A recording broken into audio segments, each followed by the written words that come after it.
las láminas, porque como les digo, las láminas que les pone el doctor Guevara son del esofágico. Entonces ustedes solo buscan ahí pues páncreas, hígado, y de ahí les va a tomar, ¿no? Pero igual para que nos orientemos. ¿De qué se compone el páncreas? A ver, primera intervención. ¿Cómo se compone el páncreas? De una porción de exocrina y otra endocrina. ¿Cuánto es el porcentaje de la porción exocrina? El yostro y de la endocrina suele estar entre el 1 y el 2%. Ya. ¿Alguien que me quiera decir la diferencia puntual entre la exocrina y la endocrina? A ver. La endocrina está conformada por los islotes de la miel y la exocrina tendría a ser el tejido glandular, o sea, de las acinosis. ¿Y de qué se encarga la porción exocrina? La exocrina se encarga de la secreción de producción de bilis y la ¿Producción de bilis? ¿El páncreas produce bilis? Producción de enzimas ya, bueno, ya está en enzimas pancreáticas, pues, ¿no? Pero no vas a ver. Entonces, muy bien. Entonces, eso es lo primero, ¿no? Su pregunta teórica. El páncreas exocrino es el 98%, algunas bibliografías dicen 99%, ¿verdad? Y el páncreas endocrino viene a ser menos del 2%, ¿no? No es igual. Muy bien. Entonces, el páncreas exocrino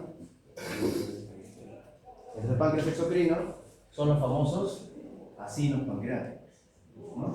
Acinos pancreáticos. Y el páncreas endocrino, como han dicho, son los famosos islotes del ano, ¿no?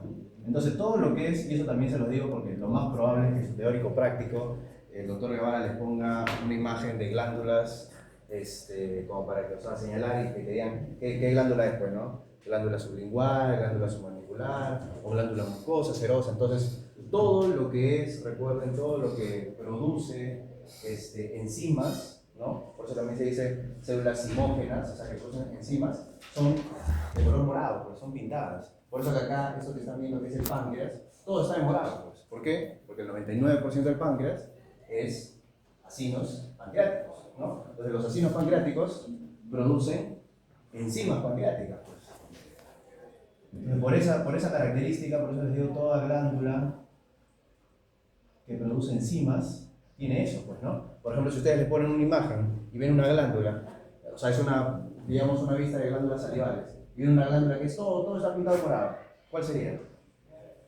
¿Cuál es la glándula que tiene enzimas, que secreta enzimas? A ver. ¿Cómo? La parótida, pues exactamente. ¿Por qué? Porque saben que la parótida es 100% seroso, pues. En cambio, si yo veo por ahí una glándula que es un poquito morada, otra parte como que blanca, ¿no? Entonces ahí ya puedo pensar que es una glándula submandibular, una sublingual, ¿no? Por el hecho de que ya es mixta, ¿no? Entonces con eso nomás ya les ayuda un montón. ¿Tu pedido es?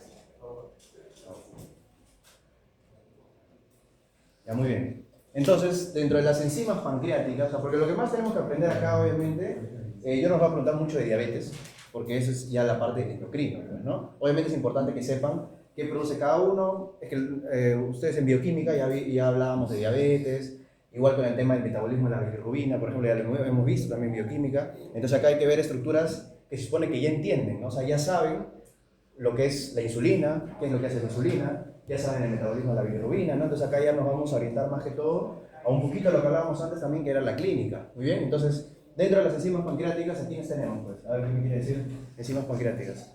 La amilasa, la lipasa y la tripsina. La amilasa, la lipasa y la tripsina, ¿no? En sí son más de 20 enzimas pancreáticas, pues, ¿no? Pero esas son las principales. Muy bien, entonces la amilasa se encarga de degradar carbohidratos, la lipasa, lípidos, ¿listo? Y la tripsina, proteínas. Ahora, pregunta de examen, ¿quién se encarga de activar todas las enzimas pancreáticas? A ver. La tripsina. La tripsina. ¿Y cómo la activa?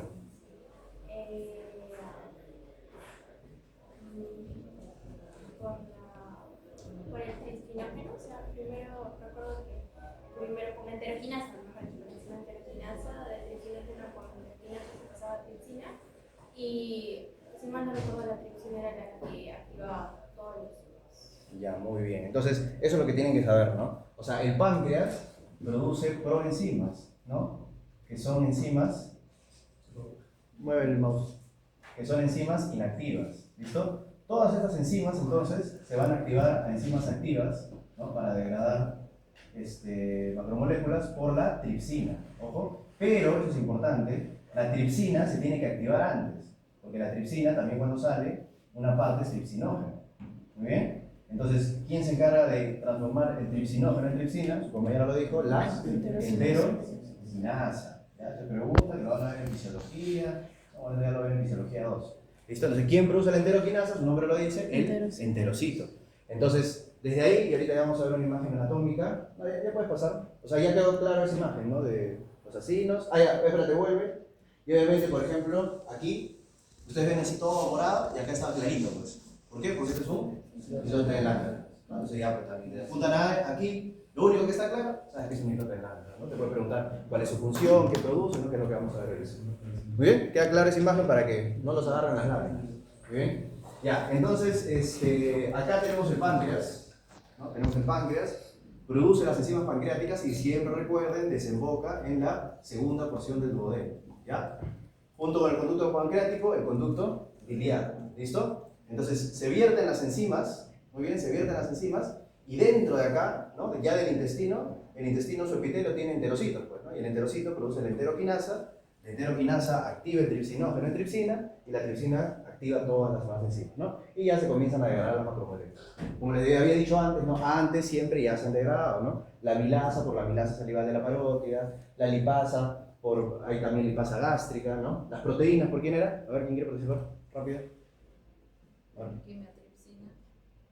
No. Las proteínas, antes de las enzimas pancreáticas. ¿Quién degrada las proteínas? La pepsina. Claro, la pepsina, ¿no?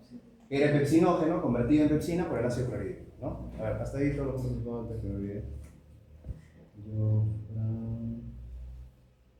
Mejía. ¿Qué más?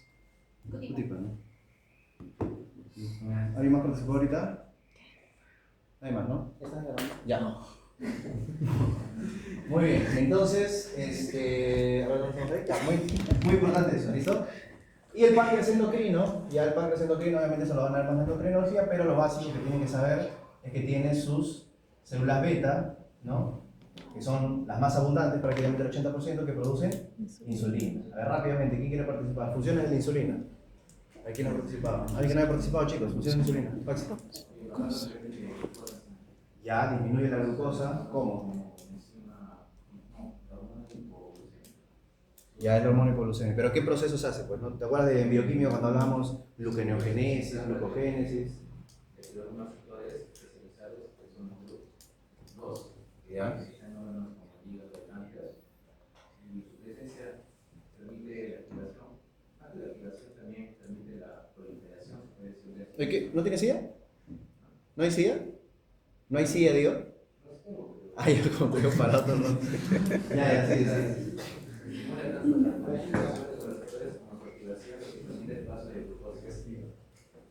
Ya. ¿Qué más? ¿Solo actúa a nivel de la glucosa?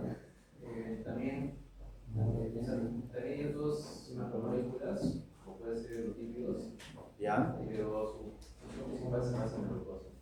Claro, pero entonces es una hormona, como habíamos dicho, una hormona anabólica, pues, ¿no? Todas las macromoléculas las mete como depósito. La glucosa la deposita en... Justamente como usted mencionó, algo que inhibe vendría a ser la gluconeogénesis, porque la gluconeogénesis vendría a ser la formación de glucosa a partir de precursores no glucosídicos, entonces con mayor cantidad de glucosa, eso quiere decir que la insulina, si tiene insulina hay obviamente alta cantidad de glucosa. Lo que sí estimula vendría a ser la glucógeno.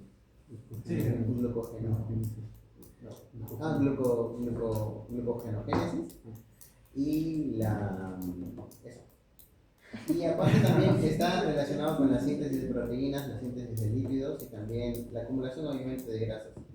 La formación de triglicéridos y ácidos grasos a partir del exceso de glucosa que se tiene. Aparte estimula la producción de ATP debido a que esta glucosa, como mencionó mi compañero, por medio de las GLUT2 que generalmente se encuentran en el páncreas, la GLUT1 que se encuentra en todos los tejidos y la GLUT4 que está relacionada con la insulina en este caso, que obviamente va a permitir el pasaje de insulina dentro de la célula, va a permitir un mayor metabolismo dentro de la célula y por ello mayor trabajo contra la velocidad celular. Ya, muy bien. Entonces, como su compañero dijo, la insulina, nunca olviden estos procesos que ya habíamos hablado en bioquímica, disminuye la gluconeogénesis, o sea, formar nueva glucosa, disminuye la glucogenólisis, que es romper los depósitos de glucógeno, que así se almacena la glucosa, y aumenta la glucogenogénesis, o sea, el depósito de glucógeno, ¿no? Y aparte también, obviamente, estimula la lipogénesis, o sea, formar depósitos de triglicéridos, y también aumenta la síntesis de proteínas, ¿no? Por eso es importante la insulina. Aparte, la insulina, también recuerden, mete potasio a la célula, no olviden eso. ¿Ya? Se activa la bomba sodio-potasio y hace que se meta más potasio a la célula. Muy bien, entonces eso lo tenemos que tener en cuenta para, por ejemplo, cuando tienen pacientes con crisis hiperglicémicas, ¿no? Y uno le quiere poner insulina, ¿no? Por obviamente estar en hiperglicemia, antes siempre tienen que valorar el potasio. Muy bien. Luego tenemos, a ver, ¿quién quiere participar? ¿Qué otras células tenemos que no haya participado? A ver, Brenda, que no lo tengo. Las células alfa, ¿Ya? estas ¿Qué producen? producen glucagón, y las delta, la somatostatina y las PP, polipéptido pancreático. ¿Ya? ¿Y de qué se encarga el glucagón? El glucagón,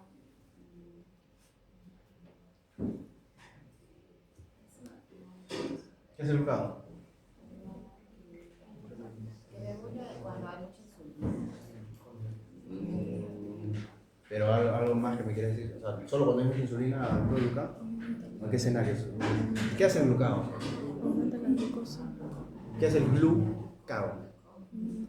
¿Sabes o no sabes? Para la oportunidad a otro. Te voy a hacer valer la que más intervenir.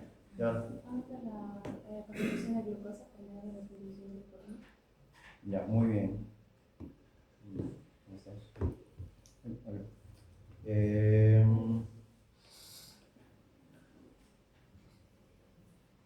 Ya, claro, entonces el glucagón aumenta los niveles de glucosa. O sea, el glucagón es lo contrario a la insulina, ¿no? Esta es una hormona catabólica. O sea, no solo aumenta los niveles de glucosa, aumenta los niveles de aminoácidos, aumentan los niveles de ácidos grasos libres, o sea, todo lo que está depositado lo rompe, ¿no? Entonces, una de las hormonas, entonces tienen que saber siempre cuáles son las hormonas hiperglicemiantes, pues, ¿no? Cuáles son las hormonas que te hacen aumentar la glucosa.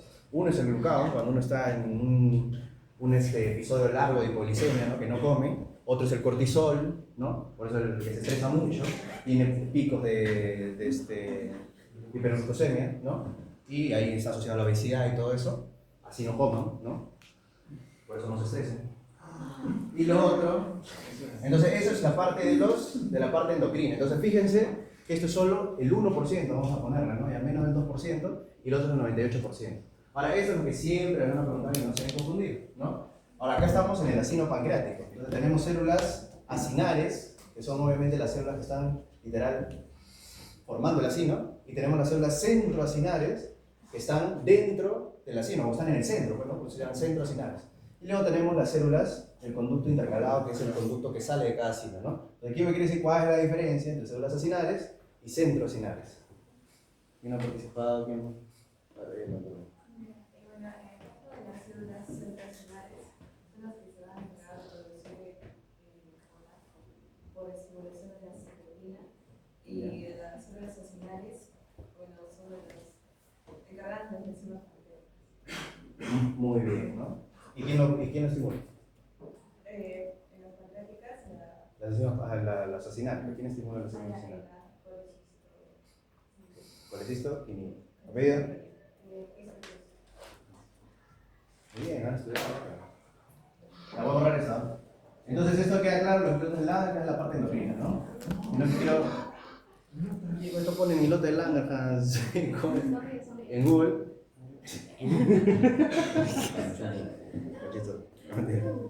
¿Ya? Ya listo. Entonces esto de acá, que mencionó su compañera, eso es pregunta de examen, pues, ¿no? Entonces, voy a borrar esa parte, porque más que todo nos vamos a centrar en los acinos pancreáticos.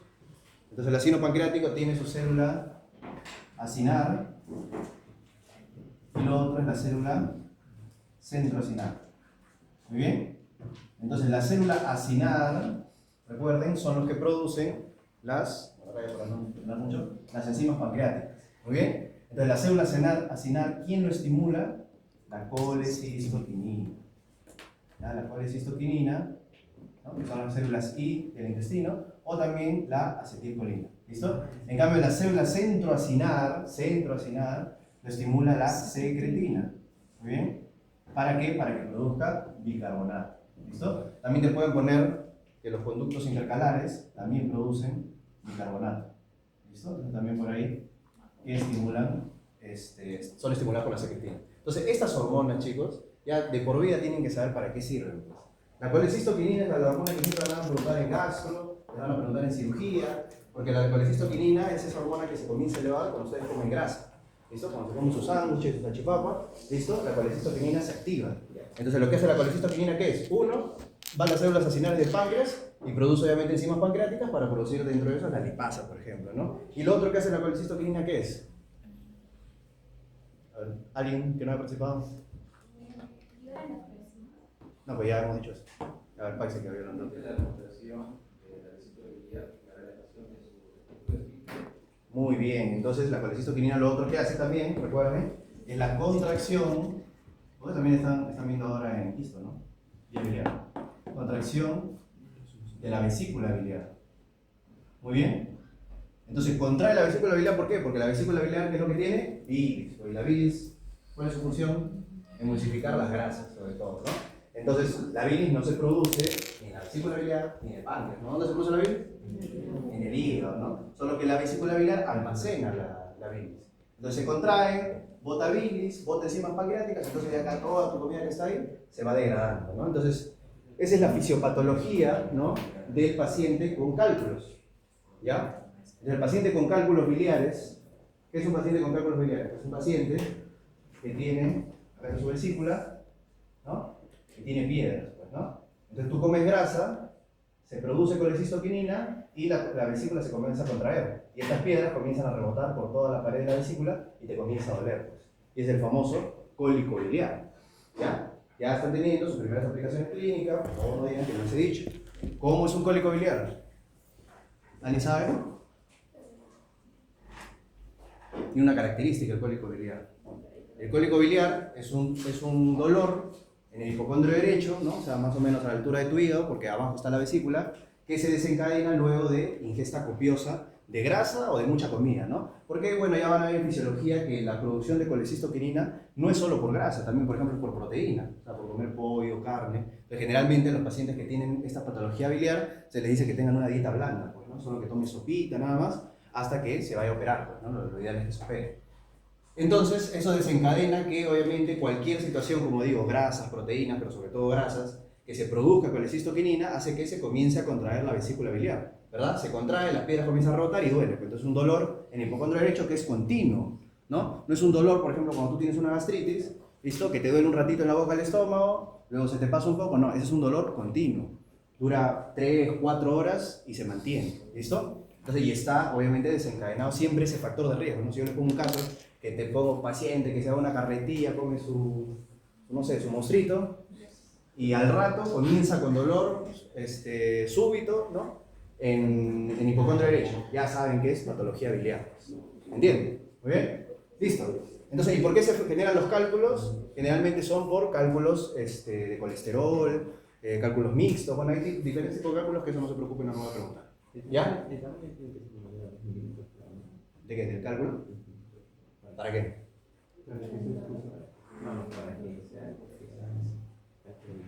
No. O sea, puede ser de distinto tamaño, porque al final, o sea, el problema es cuando el cálculo se impregna acá. O sea, cuando llega acá, esto de acá se llama bacinete. Entonces, cuando un cálculo se obstruye acá, ¿qué pasa? Ahí ya no se llama colelitiasis. O sea, colelitiasis es la presencia de cálculos en la vesícula, ¿no? Colelitiasis viene de cálculo. En cambio, colecistitis ya es la inflamación de la vesícula. Y la colecistitis, toda colecistitis viene de inflamación, es cuando ya se obstruye un cálculo aquí, muy bien, y eso hace que, obviamente, la vesícula se contraiga más todavía. ¿Por qué? Porque quiere botar ese cálculo. ¿Listo? Entonces comienza a inflamar la vesícula y eso ya genera dolor. Entonces ya no simplemente tienes el dolor en el hipocondrio derecho, sino ya tienes fiebre. ¿Listo? Porque hay una inflamación. Ya, pero bueno, eso ya es más cirugía, no se preocupe. Pero el diámetro sí importa, por ejemplo, porque en anatomía ustedes van a ver cuánto es el diámetro del colédoco, ¿no? Que es 6 milímetros. Entonces ahí entienden por qué cálculos menores de 6 milímetros sí pueden pasarse todo el colédoco, y es lo que vamos a hablar ahorita, y pueden generar pancreatitis. En cambio, cálculos grandes no pasan el colédoco, se quedan ahí atracados nada más, o se quedan simplemente aquí. Entonces por eso sí también importa el tamaño en el hecho de sospechar, ¿no? Si eso a futuro puede llegar a vía biliar, ¿no? Porque estos cálculos se pueden pasar por aquí, ¿no? Y pueden pasar al conducto colédoco y acá se obstruye. O pueden llegar acá y pueden generar lo que vamos a ver que es una pancreatitis. Bueno, hasta ahí. ¿Quieren participar aquí? A los últimos participaron. No los. Yo, Fran. ¿Qué fue el último que participó? Paxi, ¿no?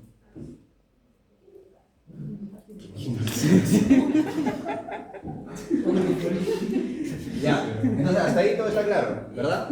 ¿Se ha entendido todo? Ya, ahora sí entramos a, entonces si ya entienden lo normal, lo histológico, lo fisiológico, entonces vamos a hablar de esta enfermedad que es la pancreatitis. ¿Quién quiere participar? ¿Qué es la pancreatitis? ¿Algo que ha leído pancreatitis? Adiós, ¿no? Cualquier dato puntual. Ah, te está arrancando la frente. A ver, Brenda. Sé que la causa más frecuente es la hipersensibilidad, porque un dijo del colédoco es de 6 milímetros y ahí, bueno, debería ser de menos 5 milímetros. Y también de la pancreatitis. Y también es una cosa del alcohol. Ya. Causa de pancreatitis, ya. ¿Nada más? ¿Nadie sabe qué es pancreatitis? Entonces, vamos a tirar ahorita, vamos a hacer otro. Ya, entonces acá está su páncreas, ¿no? Lo que estamos viendo acá. Y acá está su colédoco y acá está su conducto pancreático. Entonces, ¿qué es lo que es la pancreatitis? La pancreatitis es cuando alguna patología hace que las enzimas pancreáticas dentro del páncreas, las enzimas, comiencen a activarse, ¿no? Entonces, como son enzimas que degradan, ¿listo? Dentro del mismo páncreas, comienzan a generar inflamación. Entonces, por eso la causa más frecuente de pancreatitis, ¿cuál es? Un cálculo, pues. Un cálculo que provino de la vesícula biliar, se obstruye ahí y es la causa más frecuente de pancreatitis aguda, ¿listo? Porque hay pancreatitis aguda y hay pancreatitis crónica. De la pancreatitis aguda, ya, anoten otro tipo de dolor. La pancreatitis aguda es un dolor en cinturón, ¿listo? Es un dolor que duele en la boca del estómago o en el mesogastrio, y el paciente te va a decir que siente como que se pasa hacia la espalda, ¿listo? Entonces es un dolor en cinturón, muy bien, característico. Entonces ya le pongo en un caso, ya saben, dolor después de comida, cólico biliar. Dolor en epigastrio, ¿no? O abdominal, que se irradia hacia la espalda, pancreatitis, ¿listo? Entonces, pero obviamente la génesis es similar, pues, ¿no? No vaya a ser que les pongo, porque también puedo ser malo, y les pongo un caso de un paciente que cuenta que frecuentemente cada vez que come grasa, por ejemplo, siente dolor en el hipocondrio derecho, ¿no? O sea, como antecedente. Entonces, ¿eso qué te hace pensar? Ah, es un paciente que tiene colelitiasis, posiblemente, pero no se diagnostica, ¿no? Y actualmente, ¿no? Refiere que presenta un dolor agudo en el epigastrio, ¿no? En la boca del estómago, que siente que se irradia. Entonces ya ahí ustedes pueden decir, es un paciente que tenía antecedente de colelitiasis y actualmente está pasando un episodio de pancreatitis. ¿Se entiende, no? ¿Todo queda claro? Por favor, no quiero vacíos en su examen. La pancreatitis también podría ser porque no se inhibe la tripsina. Pero me recuerdo de que había una célula que inhibía una hormona que inhibía la secreción de la tripsina. Y eso inhibía obviamente. Claro, hay un inhibidor endógeno de tripsina también, dentro del páncreas. Así se llama. Inhibidor de tripsina. Ah, Sí, así nomás. Dime. Yo leí eso. A ver. Se llamaba ese inhibidor de Ah, el prenombre. Ya, claro, sí, o sea, hay dentro del páncreas, obviamente. Ojo que no es que la tripsina, por ejemplo, cuando sale al intestino y se activa, lo que dijimos, enteroquinasa, todo. O sea, ya hay tripsina que está dentro, activa en el páncreas, ¿listo? Solo que existe un inhibidor de tripsina, porque si no, imagínense, a cada rato nuestro páncreas estaría inflamado. Pero obviamente ya cuando se obstruye, ya ese inhibidor no puede con tanto y comienza a haber degradación y comienza a haber inflamación, ¿listo? Entonces, otras causas que tienen que saber entonces de pancreatitis, de acá ya lo estoy diciendo, sería la primera causa, si les pregunto cuál es la primera causa de pancreatitis, cálculos biliares, ¿no? O sea, posiblemente un paciente con colelitiasis como antecedente que nunca se operó. Segundo, El alcohol. ¿Ya? El alcohol es la segunda causa más frecuente de pancreatitis, ¿no? Paciente que te diga antecedente alcohólico, ¿no? Que toma y después presente ese dolor, también. ¿Qué otra causa de pancreatitis importante? Hipertrigliceridemia, ¿ya? Pacientes con triglicéridos altos, ¿listo? Obesos, también generan pancreatitis. Y después ya hay un montón de causas, por ejemplo, en niños traumatismo, parásitos, la hipercalcemia, etc. Pero ahora ya yo quiero que más que todos sepan estas tres, que son las tres causas más frecuentes que siempre les pregunto. Ahora, ¿qué es importante? Como diagnóstico de pancreatitis, ya saben qué pedir, pues. ¿Alguien sabe qué pedir para diagnóstico de pancreatitis? Estaba ahí, ¿ah? O sea, está ahí nomás. Solo que ahora es saberlo relacionado. A ver. La amilasa y la lipasa, pues. Porque ¿qué es la amilasa y la lipasa? Son las enzimas que produce el páncreas. ¿Se dan cuenta? O sea, todo eso, o sea, si ustedes entienden, como les digo, la parte de base, histología, fisiología, fisiopatología, la parte clínica es sencilla, pues, ¿no? Ya cuando lleguen a clínica tendrán que ver scores, ¿no? Pronósticos, manejo de elección, pero al menos la parte de diagnosticar, la parte de algunos estudios que son lógicos, ¿no? O sea, que su nombre es literal lo que produce, eso sí es fácil, pues, ¿no? Entonces, la amilasa y la lipasa son las enzimas que se producen, pero recuerden que la lipasa es la más específica. Muy bien, porque la amilasa se puede elevar en otras causas. ¿Por qué? Porque, por ejemplo, la amilasa tenemos amilasa salival, ¿no? Entonces, una obstrucción del conducto salival puede producir, ¿no? Una úlcera péptica que habíamos hablado también puede producir hiperamilasemia. En cambio, la lipasa sí es más específica, solo que generalmente en los hospitales lo que más se tiene es amilasa. ¿Y cuánto tiene que ser? Más de 3 veces su valor normal.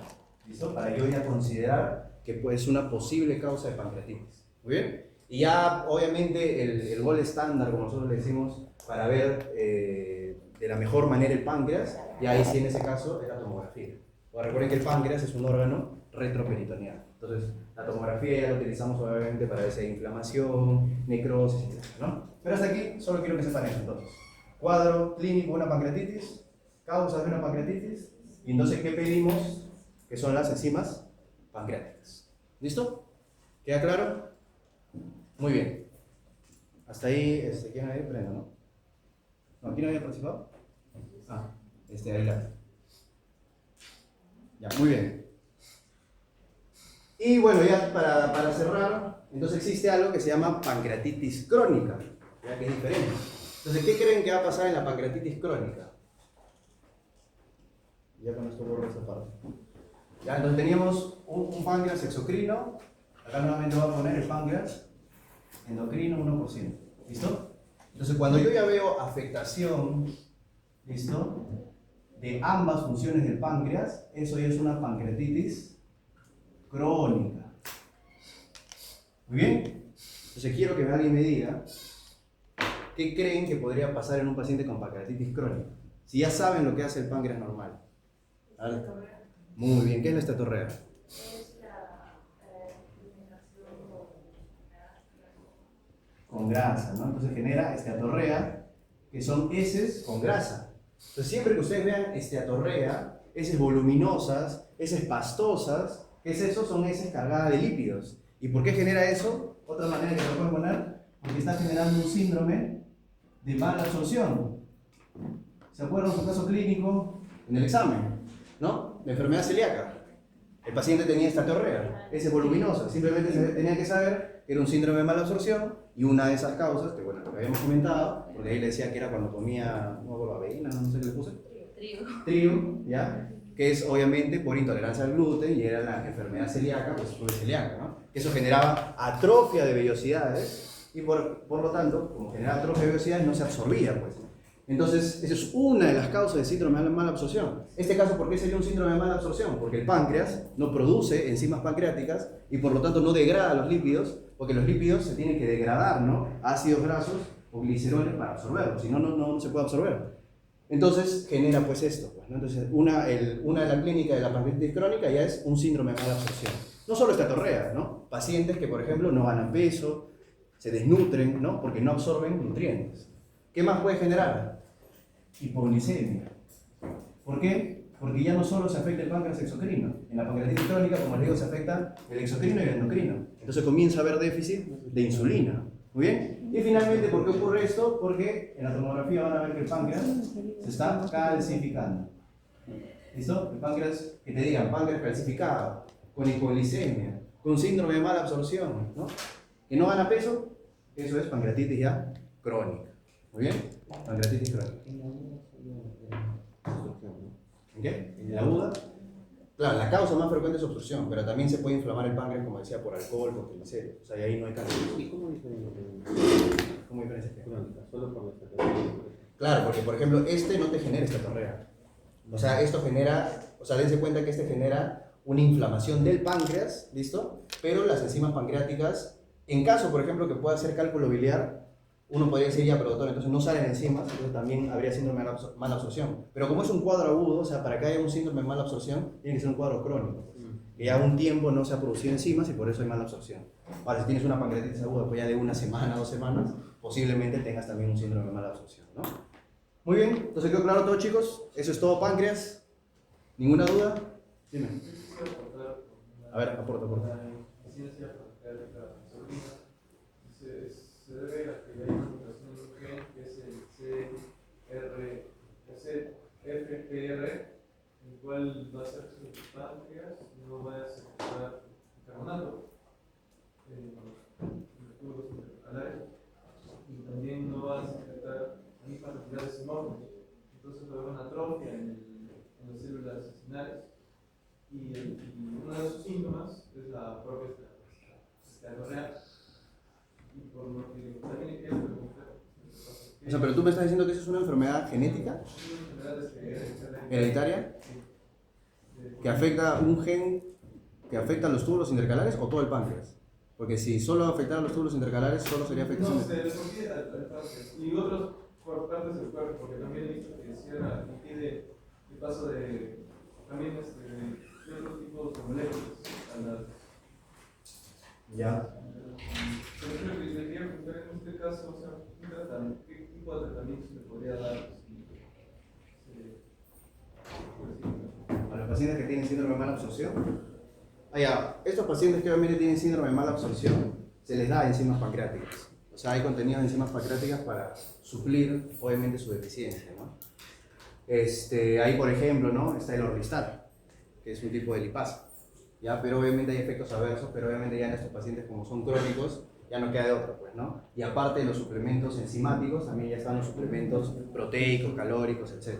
¿Muy bien? Ahora, si me dices el nombre específico, no sé de qué enfermedad me estás hablando, pero si por ahí buscas exactamente el nombre, estaría perfecto, para tenerlo en cuenta también.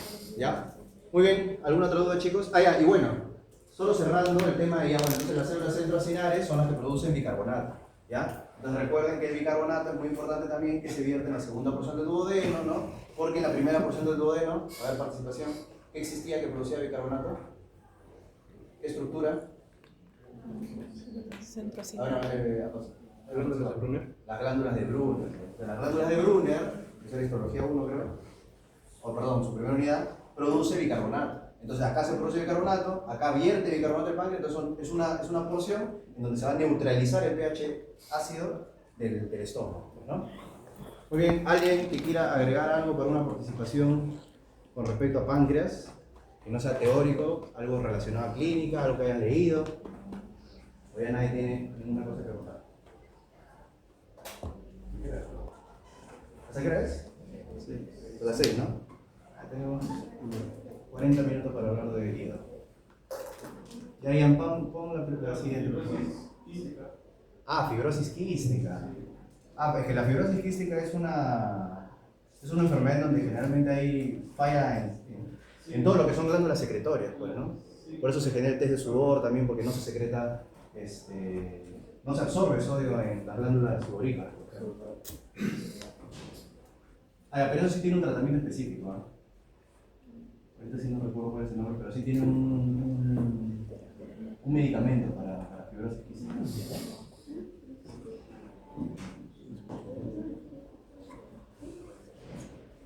Ya, a ver. Listo. Entonces acá que estamos viendo, ahora el hígado, pues, ¿no? Es lo único que le pueden poner, porque acá no se ve bien, no se delimita bien, ¿saben? El hígado, porque el hígado, a diferencia del hígado que te ponen de un cerdo, ¿no? Ese sí tiene un tejido conectivo que se ve, pues, el famoso hexágono. Acá obviamente no lo vemos. O sea, si ustedes ven bien la imagen por ahí, podrían ver como que una división, ¿no? Pero ¿qué es esto? ¿Qué son estos círculos que están acá? Le pregunto. ¿Qué son esos círculos, chicos? Son venas centrales. Venas centrales o venas también centro. ¿Cómo se llama? Centro. Lobulillar. Porque es un lobulillo hepático. ¿Ya? Entonces recuerden eso para que ya al menos sepan que están acá. Y no sé, pues te señalan esto, ya saben que es una vena centrolobulillar. Pero si de la nada sabes esto y te señalan, no sé, por acá, ¿qué marcaría? Pues Triada portal. es la triada portal. Pues si no la veas, más o menos tú dices, ah, ya debe estar en su límite y es la triada portal. ¿Ya? Te dan las pepas para sus láminas. Está loco, dice. Fibra y Villalba.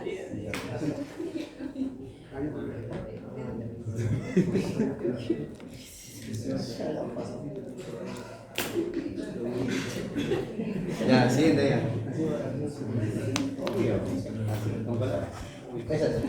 Ya, muy bien. Entonces acá, chicos, porque eso lo van a preguntar en su teórico, ustedes tienen que hacer este dibujo en su casa y hasta que se lo sepan, ya van a entender que saben. Hacen su examen. Sí, sí, sí. Pero, sí. Muy bien. Entonces ahí hacen eso primero. Hacen sus 3 hexágonos, ¿listo? Luego al medio, ¿qué va? Vena central. Vena central o vena centrolobulillar. Muy bien. Luego, lo que está acá a los extremos, ¿qué es? ¿Estas cositas? Triada, espacio portal. La triada portal o espacio portal, ¿no? Pregunta de examen, ya. Me toca rápido. ¿Quién conforma la triada portal? Guanacuni fue el primero que la anotó. ¿Se le pega por acá? Sí. El ecologibilidad, la ronda y la arteria. ¿Arteria? ¿Qué arteria? La arteria hepática. Muy bien. Entonces tenemos la arteria hepática, la vena porta, ¿no? O sea, una vena de la vena porta y los conductos biliares, ¿no? Acá no es vena centrolobulillar. Entonces esta es la vena porta, ¿ya? Y esta sangre llega, porque ahí vamos a ver los 3 tipos de que podemos ver el lobulillo, ¿listo? Y llega a la vena centrolobulillar, ¿listo? Esta es la vena centrolobulillar. ¿Ya? ¿Por qué? Porque es como que yo haya dibujado esto, ¿ya? Para que se entienda, este es tu hígado, ¿no? Esta es la porta, muy bien. Entonces la porta entra, ¿no? Con sus vénulas a la triada portal y por acá, digamos, entra a una vena centrolobulillar. Y de la vena centrolobulillar salen las venas hepáticas. Muy bien. Y esas venas hepáticas se van a la vena cava inferior. Muy bien.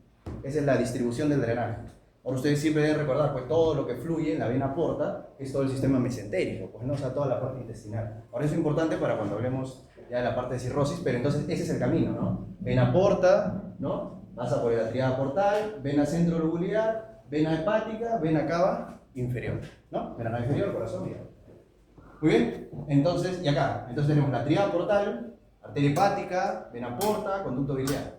¿Listo? Entonces, el hexágono, ¿cómo se le llama eso? ¿Cómo se le llama el hexágono, chicos? Lobulillo hepático, ¿no? Lo vamos a poner acá. El hexágono es lobulillo hepático, ¿no? O también que te digan, como dice ahí, lobulillo clásico, ¿no? Y esa es la manera, ¿verdad? Esa es la manera, como dicen, morfoestructural de ver al hígado, ¿ya? ¿Y qué me está indicando? Cómo fluye la sangre por la parte venosa. O sea, cada uno que vamos a ver es para ver cada parte de la triada portal, ¿listo? O cómo va la arteria hepática, el drenaje de las venas o el paso de la bilis por los conductos biliares. Muy bien, entonces el lobulillo hepático clásico es la parte morfoestructural, ¿ya? Y ve cómo pasa la sangre, vamos a ponerlo aquí, desde la vena porta. Muy bien, porque acá, cómo llega aquí. Muy bien, listo. ¿Qué más tenemos? El lobulillo portal, ¿qué me quiere decir? ¿Para qué sirve o para qué funciona el ángel? Sirve para, principalmente para conducto biliar, como conducto biliar. ¿Ya? Después tenemos la formación de bilis.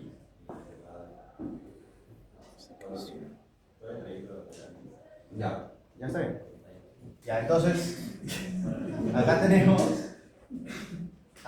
este triángulo, es el lobulillo portal. Entonces no es lo mismo, ¿ah? Lobulillo hepático, lobulillo clásico, eso sí, y otra cosa es el lobulillo portal. Entonces, el lobulillo portal, acá lo estoy poniendo, me describe cómo desde la vena centrolobulillar, porque recuerden que ahí hay hepatocitos, ¿listo?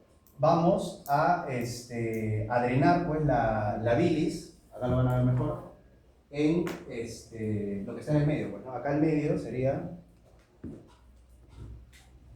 la triada portal, pues, ¿no? O sea, como de aquí vamos a la triada portal para desembocar la bilis. Entonces, eso también para que sepan, este dibujo es agarrar una sección de ahí nomás y esta es la vena centrolobulillar. Pues. Entonces, esto que es rama de la vena porta es como fluye, ¿no? La sangre hacia la vena centrolobulillar. Que para eso nos sirve el acino, el lobulillo clásico, pues, ¿no? Y luego de acá vemos el conducto biliar, entonces estamos viendo cómo desde la vena centrolobulillar, ¿no? O sea, desde el medio del hígado, sale la bilis hasta el conducto biliar, que esto va a salir por conductos biliares, conducto colédoco y todo lo que vimos después, ¿no? Entonces, eso es el lobulillo portal. Y finalmente tenemos, ¿cómo digo esto? El acino, ¿no? El acino lo tenemos que poner. ¿Dónde lo dibujo? Ya me perdí. Y creo que mi dibujo estaba mal. Ah, no. La saca. Oye, te tiene que ser así, pues. Ya, bueno, pero está medio raro mi Pero ya, bueno. ¿Saben qué se sirve? El lobulillo, perdón, el acino, ¿listo? El acino. Y eso es lo que siempre les preguntan. ¿El acino para qué sirve? La parte funcional del hígado, y ese viene a ser obviamente para ver la circulación de la arteria hepática, ¿no? Entonces, bueno, acá está mejor graficado el acino, ¿listo? Entonces están dándose cuenta que por acá está entrando la arteria hepática, en este caso, ¿no? Está entrando la arteria hepática, esta es la arteria portal, ¿listo? Entonces la zona que está de morado es la zona, en otras palabras, que va a estar mejor irrigada. ¿Cómo se llama eso? Zona 1. La zona que está acá, zona 2. Y la zona que está acá, zona 3. Entonces la zona 3, si se están dando cuenta, ¿con quién tiene relación? Con la vena central. Con la vena centrolobulillar. Entonces, cuando a ti te pregunten, en un paciente con shock, con hipovolemia, que hay disminución del flujo, ¿cuál es la zona que más se afecta? Zona 3. La zona 3. O te pueden decir zona centrolobulillar. Por ejemplo, la intoxicación por paracetamol, ¿qué genera? ¿Necrosis qué? Centrolobulillar. Pues entonces ya entienden ahí, la necrosis del paracetamol por una intoxicación genera una necrosis alrededor de la vena centrolobulillar. Muy bien. Entonces ya quedó claro cuál es la diferencia entre el lobulillo clásico, lobulillo portal y acino portal, ¿no? También llamado, ¿quién sabe cuál es el otro nombre de acino? ¿Quién ha participado? Ahora tú no has participado. Acino de Rafa. Muy bien. Claro, que participan ahorita. ¿Por qué es una arteria importante? ¿Qué cosa? Importante la acina, de la arteria y todo esto, pero no entendí. Por el tema de que cuando hay un estado de hipoperfusión o shock, es importante saber las zonas, porque la zona 3 siempre va a ser la más afectada porque es la que está más alejada del flujo sanguíneo. Solo porque el acino está relacionado con la arteria. Claro, la arteria, por el hotel de irrigación. Ya. ¿Apellido? Dale. Que vamos a... ¿Quién más participó? Porque es en bioquímica, por el NACMA. Pero es una sustancia que es, o sea, es hepatotóxico, de por sí, o sea, se metaboliza en el hígado, pero se eleva en NACMI y eso genera necrosidad. O sea, necrosis en el hígado. ¿Qué? ¿El otro antes? Guanacuni, tú tienes... Ah, sí. Allá. ¿Y? ¿Apellido? Kiss. De hecho, como son muchos, en este caso ya el que ha hecho 2 ya tiene sus... Vamos a hacer 2 puntos cada uno, ¿ya? Solo 2 intervenciones. Los que tienen una, tienen 2 puntos. ¿Muy bien? Ya, entonces esto, chicos, es pregunta típica de examen, que sepa la división, etc. ¿Muy bien? ¿Se entiende todo eso? Pasamos a la siguiente. Ya, muy bien. Y luego tenemos esto, ¿ya? Entonces, espérate, pon la anterior un ratito. Entonces, estas hileras que tenemos acá, ¿no? Por donde pasan todas las venas, las arterias, los conductos, estos son los hepatocitos, ¿no? Entonces, que se disponen en hileras. Muy bien. Y dentro también de las hileras, ya vemos los sinusoides. ¿Recuerdan cuando habíamos tipo de capilar, ¿no? Que era un sinusoide? Uno que no tenía, pues, lámina basal, no tenía su penetración, ¿no? Porque obviamente pasaba todo. Entonces, ahora sí, a la siguiente.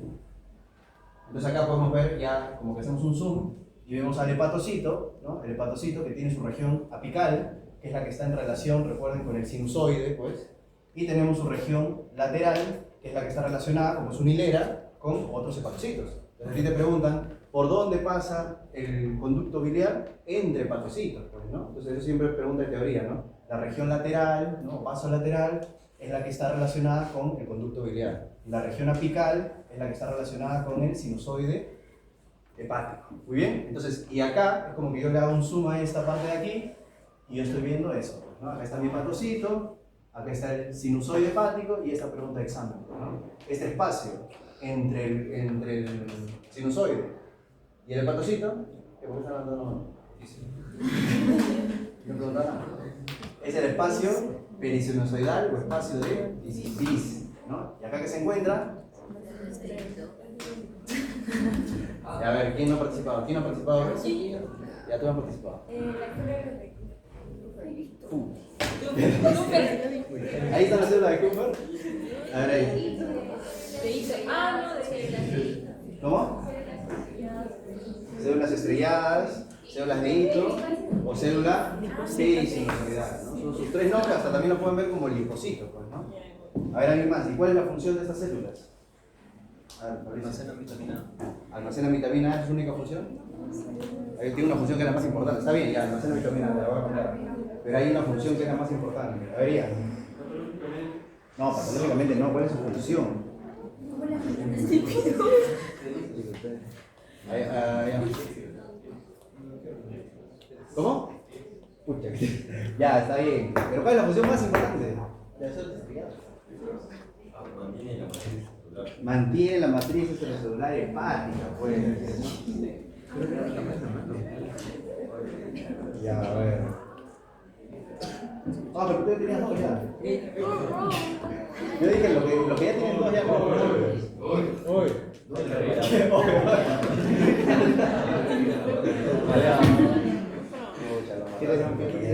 Ya, espérate, ¿quién había dicho? A ver, Fabricio.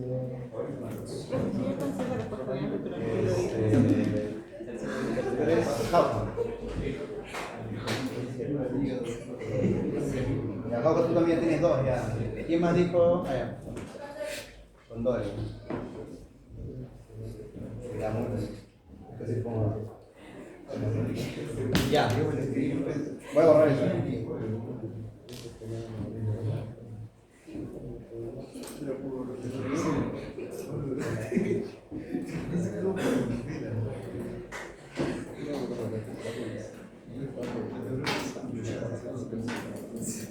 Ya, entonces eso, chicos, es pregunta de examen también, ¿no?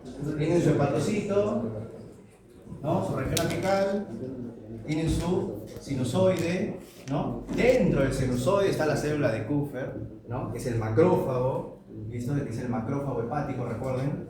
Acá está la célula de Kupffer, ¿listo? Y dentro, esto es el famoso espacio perisinusoidal o espacio de Dice, ¿listo? Y acá está la célula estrellada, ¿no? Célula estrellada, célula de hito, lipocito, ¿no? O también llamada célula perisinusoidal, ¿no? Porque está en el espacio perisinusoidal. Entonces su principal función, la principal función, es el de generar o mantener la matriz extracelular hepática. Muy bien. Y las otras que han mencionado sus compañeros es el depósito, ¿no? Importante, de vitamina A y de lípidos. Muy bien, sobre todo vitamina A. Ahora sí, ¿quién quiere participar? ¿Cómo se llama? ¿O cuándo? O bueno, alguien que me explique la fisiopatología de la cirrosis respecto a esa célula. Bueno, por medio de ya sea una hepatitis o alcohol, Estas células pueden transformarse en miofibroblastos, desencadenan una fibrosis y ya seguidamente desencadenan lo que es ya la cirrosis. Muy bien, entonces, esta célula estrellada de hito lipocito, ¿no? Es una célula que se pasa al lado oscuro, pues, ¿no? Cuando llega una anoxa, ¿listo? Como una hepatitis, ¿no? Por alcohol, o fármacos, o una cirugía, una hepatectomía. O sea, cuando hay una injuria hepática, obviamente, de una manera crónica, esta célula estrellada, esta célula estrellada se convierte ahora en un miofibroblasto.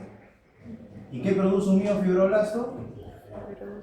Fibrosis, pues. Y al generar fibrosis, esto después genera cirrosis. Muy bien. Entonces, esa es la fisiopatología. Y nunca deben olvidar eso, porque siempre les preguntan ¿cuál es la célula encargada de la fisiopatología de la cirrosis? La célula estrellada. Muy bien. Se convierte en un miofibroblasto y genera fibrosis. Ya. ¿Qué más? Bueno, entonces estamos ahí, ¿entendieron eso? Y finalmente ya es solo hablar de las funciones pues, del hepatocito. Ahora sí acá tienen para intervenir todos los que no han participado, que me digan, porque el hepatocito, muy bien, tiene sus funciones, o sea, el hígado tiene sus funciones, pero acá en histología es importante que lo dividan por organela. ¿Listo? Entonces, ¿quién me quiere decir alguna? ¿De alguna organela? A ver, comienza. Espera un ratito, voy a poner acá. Ya, comienza. ¿De quién? Del retículo hidroplasmático liso, que que realiza la mayor cantidad de funciones metabólicas, por así decirlo, de todas las organelas. Realiza la síntesis de lípidos, la detoxificación de drogas, de toxinas, ¿La detoxificación de qué? La detoxificación de drogas, de toxinas, la conjugación de la bilirrubina, el metabolismo del glucógeno, que será eso. También sintetiza lípidos tales biliares, hormonas, esteroideas y bueno. A ver, espérate, glucógeno. Ya. Depósito de glucógeno. Bueno, depósito de glucógeno también, ¿no? Depósito de glucógeno. Acá también se produce la gluconagénesis.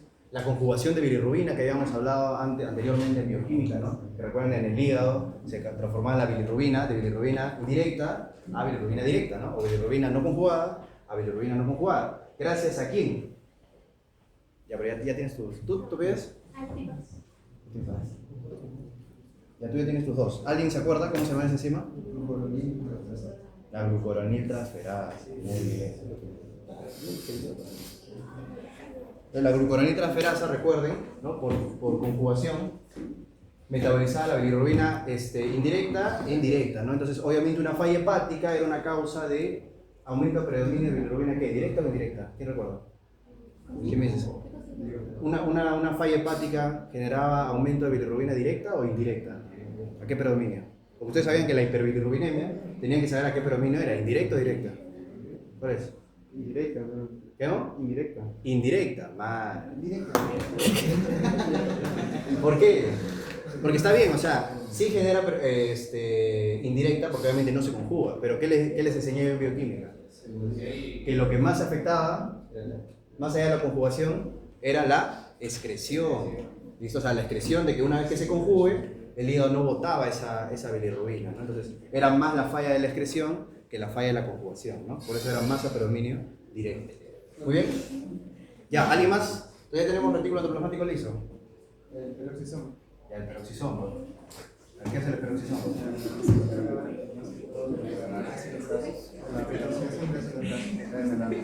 De cadena.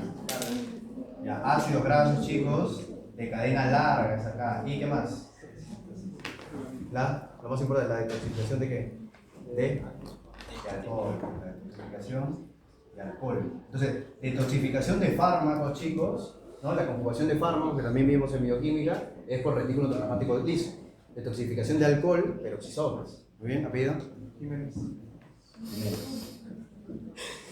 Ya. El retículo endoplasmático rugoso, Ya, la retículo. síntesis de proteínas plasmáticas, como eliminas factores de coagulación y proteínas transportadoras. Ya, síntesis de proteínas. También como la producción de enzimas. Y ya, producción de enzimas digestivas. Muy bien. Estoy diciendo, bueno, ahora todos ya tienen el pack ya. ¿Qué más? Ya. El aparato de Golgi, la formación de vesículas y sales de secreción de virus. ¿El cuál? El aparato de Golgi. Ya, eso no lo voy a poner, pero ya está bien. El aparato de Golgi es que se encarga de empaquetar en vesículas y eliminar, ¿no? No lo quiero poner acá porque después vamos a hablar de la enfermedad, entonces no, ahí no hay mucha relación. Pero ya está bien, ya te puse. ¿Qué más? Ya, a ver. La mitocondria es la producción de ATP y la participación del ciclo de la urea y también el metabolismo energético. Ya, ATP es el metabolismo energético. Ya, muy bien, ahora sí acá. Quiero que me diga alguien, porque acá nos vamos a pausear, ¿qué es el ciclo de la urea? Que también lo vimos en bioquímica. ¿Tu apellido es? ¿Tu apellido? ¿Cómo? López. Ya, ciclo de la urea. ¿Nadie? El ciclo de la urea, ¿cuál es la función del ciclo de la urea, pues chicos? ¿De dónde proviene la urea? ¿De dónde proviene la urea, chicos? ¿De consumo de qué? De proteínas, de los aminoácidos proviene la urea. Ya, entonces la urea, ¿listo? Se va a transformar ¿en qué? En amoníaco, ¿listo? Y el amoníaco se convierte en qué? Perdón, en el momento de formar amoníaco eso se tiene que transformar en urea, ¿no? Y la urea es eliminada por el riñón, ¿listo? Primero es amoníaco, ¿listo? De la degradación. Ahora, entonces para que se convierte amoníaco, ¿listo? En urea, aquí es donde participa la mitocondria, ¿no? La mitocondria hepática, ¿muy bien? Entonces cuando no hay esto, cuando hay una falla hepática, ¿qué se comienza a acumular? Amoníaco, ¿listo? Y acá no se deben confundir entre amoníaco y amonio.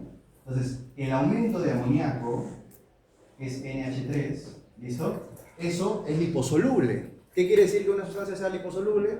Que atraviesa membranas lipídicas. ¿Cuál es una de esas? La barrera hematoencefálica.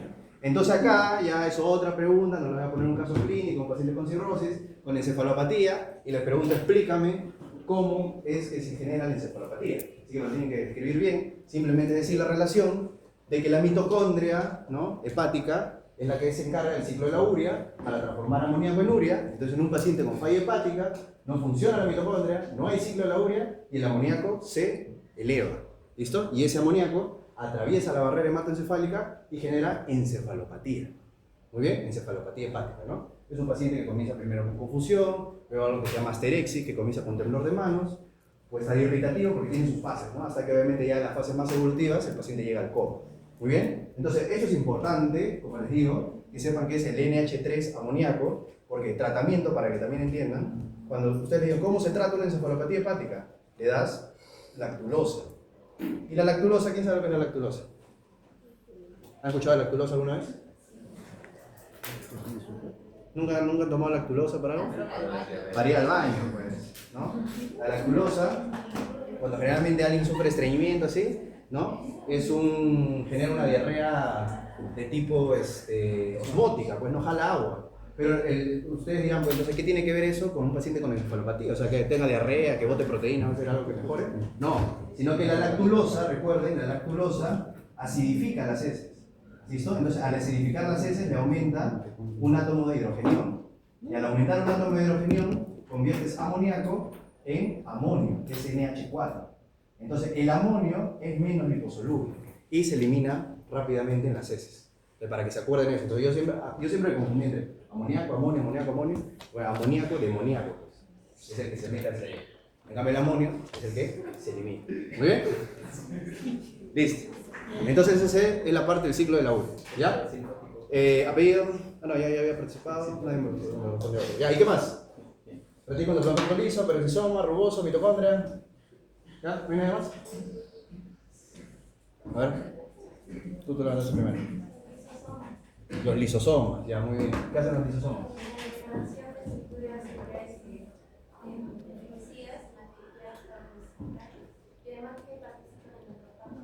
La autofagia, ¿no? Destrucción. Muy bien. Ya, esa es la más importante, chicos. ¿El apellido? Condori. Muy bien. Pues la última ya. Listo. Entonces ahora sí pasa a la siguiente, ya con eso terminamos. Entonces ya entendiendo todo esto, ¿no? Funciones del hígado, entienden lo que es un estigma hepático, ¿no?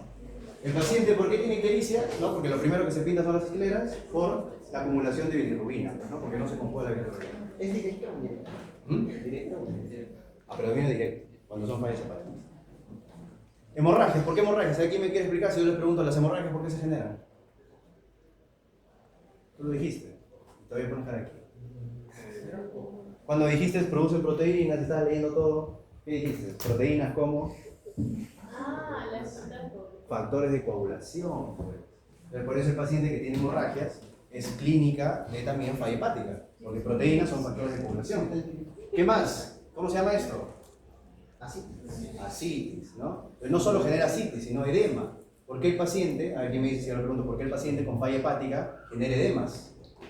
Y eso ya lo deben estar viendo en fisiología ahorita. ¿No están viendo ley de Frankenstein? No, ya todo. Okay. Ya, muy bien, es el déficit de proteína. ¿Y eso cómo se llama? Una disminución de la presión. ¿Han visto y están viendo eso en fisiología? Oncótica. Cualquier enfermedad que disminuya la presión oncótica va a hacer que el líquido intersticial salga, ¿no? Perdón, no salga del intersticio y se acumule, pues. Entonces, por eso siempre deben acordarse, enfermedades que aumentan la presión hidrostática, ¿no? Como la insuficiencia cardíaca, o enfermedades en donde hay déficit de proteínas, como en este caso la falla hepática, el síndrome nefrótico. Ustedes mismos se dan cuenta, pues, ¿no? A veces cuando se sienten más hinchados o algo, es porque están reteniendo más líquido en el líquido intersticial y es porque no están consumiendo proteínas generalmente. ¿Ya? Entonces recuerden, el déficit de proteínas genera edema. Entonces en este paciente obviamente genera edemas y sobre todo asitis. ¿Por qué? Porque la asitis, ¿de qué es? Del peritoneo, que es una cavidad serosa también que hay filtración. Entonces también hay exceso. Muy bien. Y finalmente esto que están viendo acá es la encefalopatía, ¿no? La encefalopatía hepática, que ya saben, por la acumulación de amoníaco. Obviamente los otros estigmas hepáticos no se los estoy enseñando ahorita porque eso ya tiene que ver más que todo con anatomía. Es la circulación colateral, las arañas vasculares, las varices esofágicas, ¿no? Pero eso ya más va dentro de anatomía. Pero hasta ahí todo lo que tiene que ver con la histofisiología, pues, del hígado. La neuritis se produce En el hepatocito. Acá. en el liso. Sí, en el liso, acá. Ahí se tendría que explicar que ahí se produce en sí las sales biliares. Claro, las sales biliares. ¿Y dónde es, por ejemplo, exactamente? Porque ya estaba, digamos, otra bibliografía, y era que así como que todo se consideraba y se formaba en la plata de Golgi. Sales biliares, Ah, ya. O sea que el retículo endoplasmático liso se producen las sales biliares y en el aparato de Golgi ya se empaqueta para decirlo por bilis. O sea, recién en el aparato de Golgi como bilis ya lo consideran. Sí. Ya puede ser. Sí. No, toma el asiento. Sí. Muy bien. ¿Dudas? ¿Alguna otra duda, pregunta? ¿Todo quedó claro? ¿Están preparados para su examen? No. Ya tienen tiempo. Les voy a dar 10 minutos para que